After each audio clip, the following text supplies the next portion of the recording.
सुप्रभात। जय श्री कृष्ण।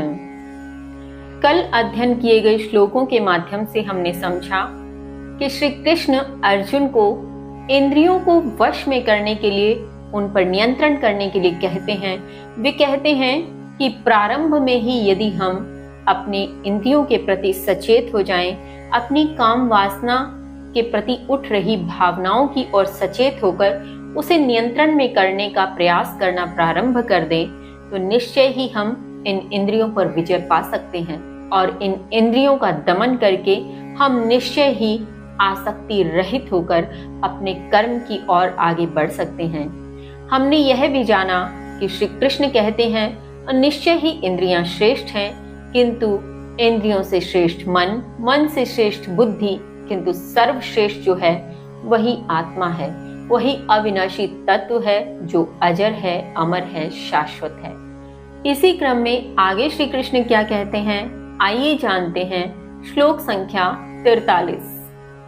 एवं बुद्धे परम बुद्धव संस्तभ्यात्मानम् आत्मना जहि शत्रुं महाबाहो कामरूपं दुरासदम्।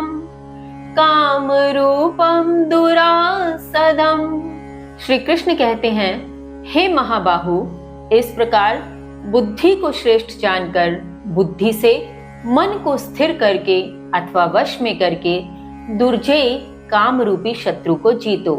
भावार्थ, यहाँ श्री कृष्ण कहते हैं कि हे महान भुजाओं वाले अर्जुन, तुम्हें इस तथ्य का भली भांति ज्ञान हो चुका है कि बुद्धि मन से अधिक श्रेष्ठ है, तो तुम बुद्धि को श्रेष्ठ जानते हुए बुद्धि को श्रेष्ठ समझकर बुद्धि के द्वारा मन को स्थिर करो अथवा वश में करो।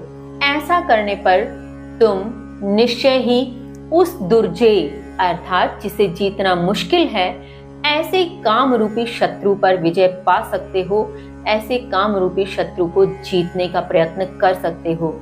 यहाँ हमें भी यह समझना होगा कि यदि हम अपने भीतर के ज्ञान से अपना परिचय करना चाहते हैं, यदि हम आसक्ति रहित होकर कर्म के कर्तव्य मार्ग पर चलना चाहते हैं, यदि हम उस इष्ट को पाना चाहते हैं, यदि हम उस अविनाशी तत्व में लीन होना चाहते हैं, यदि हम कर्म बंधन से मुक्त होना चाहते हैं, तो हमें भी इसी बुद्धि के द्वारा अपने मन को स्थिर करना होगा।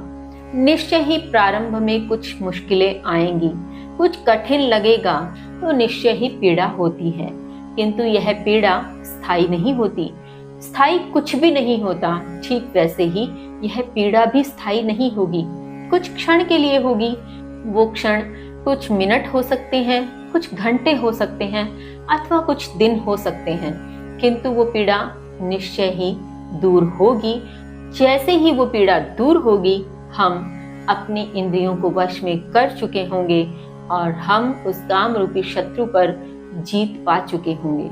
काम रूपी शत्रु पर विजय पाने वाले इस सुंदर श्लोक के साथ इस अध्याय की यही समाप्ति होती है।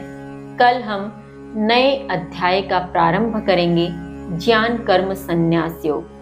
मिलेंगे कल नए अध्याय के प्रारंभ के साथ और जानेंगे कि ज्ञान कर्म संन्यास योग के माध्यम से श्री कृष्ण आगे क्या उपदेश देते हैं, क्या समझाने का प्रयत्न करते हैं और किस प्रकार का संन्यास मार्ग श्री कृष्ण हमें समझाते हैं। जानेंगे कल।